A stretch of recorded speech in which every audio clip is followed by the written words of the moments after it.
Number ایک، خدا کے دین کو نبی نے خدا سے لے کے امت کو دیا ہے۔ نمبر دو، پیغمبر نے نبی سے دین دیکھ کے پوری امت میں پھیلایا ہے۔ نمبر تین، اللہ کے نبی کے صحابہ کے بعد امام ابو حنیفہ نے یہ نبی کے دین کو لکھوایا ہے۔ نمبر چار، علماء دیوبند نے نبی کے دین کو بچایا ہے۔ توجہ رکھنا، میرے نبی اللہ سے دین لائے ہیں، صحابہ نے دین کو پھیلایا ہے، ابو حنیفہ نے لکھوایا ہے، علماء دیوبند نے بچایا ہے۔ اگر کوئی پوچھے دیوبند کون ہے، آپ دو لفظوں میں بات کہہ سکتے ہو، میرے نبی خدا کے دین کو لانے والے، صحابہ نبی کے دین کو پھیلانے والے، امام ابو حنیفہ نبی کے دین کو لکھوانے والے، علماء دیوبند نبی کے دین کو بولو، علماء دیوبند نبی کے دین کو بچانے والے۔ اور انہوں نے دین کیسے بچایا ہے؟ توجہ رکھنا، دین کیسے بچایا ہے؟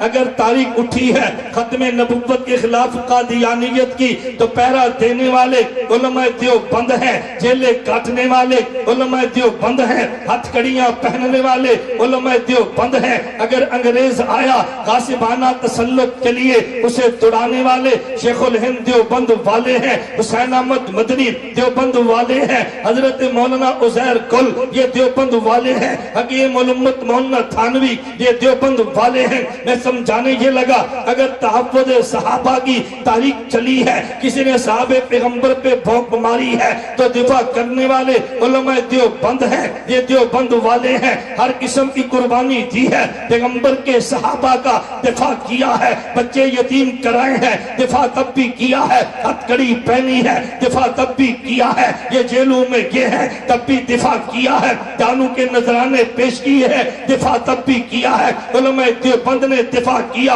اگر کسی نے فقہاء ائمہ پہ تبرہ کیا ہے، علماء دیوبند نے دفاع کیا ہے۔ امریکہ افغانستان میں آیا ہے، علماء دیوبند نے بچایا ہے۔ اگر آج یہودیت کی الغار اسلام آباد میں آئی ہے، دفاع علماء دیوبند نے کیا ہے۔ دیوبند والے پاکستان کا دفاع بھی کرتے ہیں، دیوبند والے دین کا دفاع بھی کرتے ہیں۔ گلی اور بازار کی گشتے ہو، تجھے نظر آئے گا تبلیغی جماعت دیوبند والا۔ اگر ختم نبوت کا مسئلہ ہو، تجھے نظر آئے گا دیوبند والا۔ اگر حفظ قرآن کا مسئلہ ہو، تجھے نظر آئے گا وفاق المدارس دیوبند والا۔ اگر طریقت اللہ کا مسئلہ ہو، تجھے ذکر نظر آئیں گی خانقاہیں یہ دیوبند والوں کی ہے۔ اگر اسمبلی کا مسئلہ ہو، تجھے نظر آئے گا فضل الرحمان دیوبند والا ہے۔ تو جب بھی مسئلہ اٹھا دیوبند والے آئے ہیں۔ میں بات بڑی جرات کے